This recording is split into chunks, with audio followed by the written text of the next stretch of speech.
and welcome back to another week of remote learning. Today is Monday, and that means that we have a design thinking challenge to do again. If you remember from the very first activity, I shared this with you. This is the design thinking process. It starts with empathy, then you have to define your problem, then you get to brainstorm. Another word for that is ideate.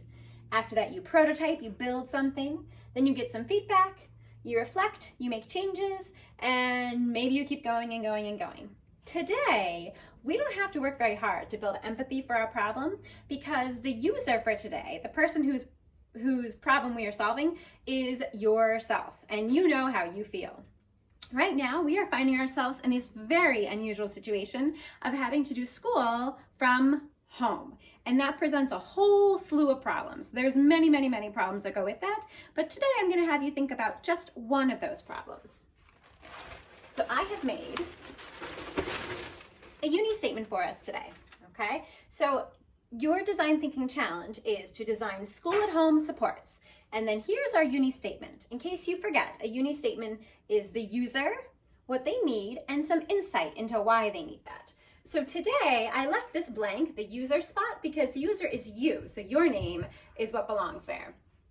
So whoever you are, you need a way to do schoolwork at home because getting your work done when you can't focus, don't have materials, or don't feel motivated is really, really hard. And this is going to be something that we're going to be doing for a while.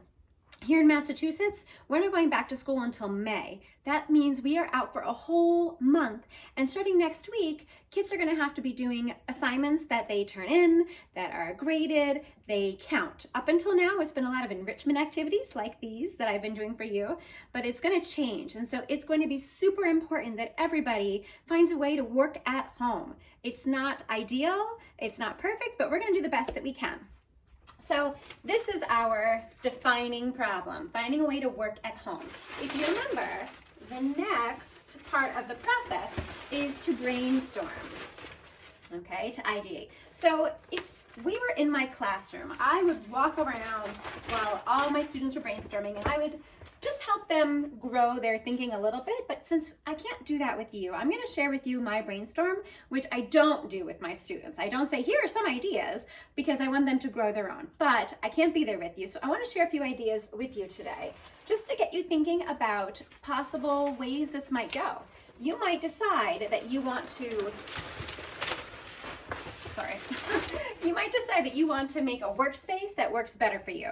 That's one of the first things that I did. If you remember, my son made the easel for me, right? So here's my easel, right? He built it for me. And then I have a desk over here, and this has turned into my working desk. Something else that I did was I used the shelf over here for all my supplies. So I've got my markers, I've got a whiteboard there, I've got all sorts of stuff. And then another thing that I did was I actually bought a big whiteboard because we didn't have one, and I put everything that I need to accomplish in my section, and then I check them off. So you can see I have like my Google Classroom, I've got, and then I also have things like go outside, get some fresh air to be healthy, things that I have to do, meetings that I have, all of that is on my whiteboard. So I designed my workspace was one thing that I did initially, but I started thinking about some other ways that I could help my kids, or that you guys might want to redesign the way you're working at home in order to be more successful. One thing you might want to do is make a schedule. I like to work here in this workspace, but not everybody wants to be in the same place all the time. If you're the kind of kid who likes to work in all different spots around the room, you might want to make a schedule where Monday you work in your own bedroom, Tuesday you work at the kitchen table, Wednesday you work in the living room, and you have a schedule so you know where you're going to be. So there's a little bit of freedom there, but you also know, oh, it's Tuesday. That means get my stuff and go to the kitchen table and get started. Here's another possibility, a sign that has two sides. The front of it says school time, so there's no mistaking the fact that it is time to do some work. The back of it says free time. You did everything you have to, now you're free. You might want to make a playlist, maybe having good music that is either upbeat or that's either calm, helps you get your work done. I can't work when there's music on. I get too distracted by the music, so that is not something that would work for me, but that is something that works for a lot of people. Maybe you want to make a little bin for your materials and bring it with you wherever you're doing your work. You might have pencils in there, or crayons, paper, post-it notes, your book you're reading, anything that you might need. You could bring it along. You could find something, even just an old box, an old cardboard box. You could put everything in and decorate it and make it into a little portable bin. You might, if your parents agree, do something like a reward jar, where if you get everything done without them having to tell you 18 times to do it, you put something in, whether it's a penny or a rock or a balled up piece of paper or something. And then when you get a certain number, maybe you guys, I don't know what you can do together. You get to pick the movie that you watch that night, or you go for a walk around the neighborhood, or it's up to you and your parents. But a reward jar might be really motivating for you. You might need to make a little sign, because some of your work you can do by yourself and some of it you need help with. And so when parents are working from home and they're on meetings and they have things they have to do, you could just put a little sign that lets them know that you need their help the next time they're free.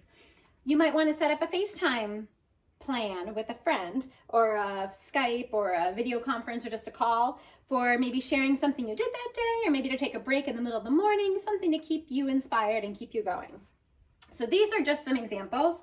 Like I said, I don't expect you to use these. I just wanted you to see that it's not all about what your actual space looks like. It's about thinking of, how can I make doing school in my house work for me? So your first thing you're going to do today is you're going to do brainstorming of your own. And like I said last time, you want to get down as many ideas as you can. Words and pictures are a really good way to get your ideas down. I like to do pictures, and then I just jot a few little words so I know what that picture is of.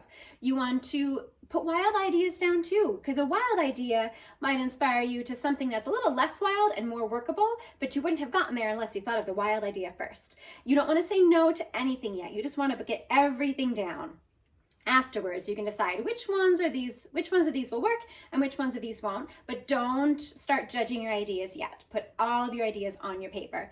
Once you come up with a bunch of all different kinds, then you have to say to yourself, which of these are going to actually help me do a good job doing school from home?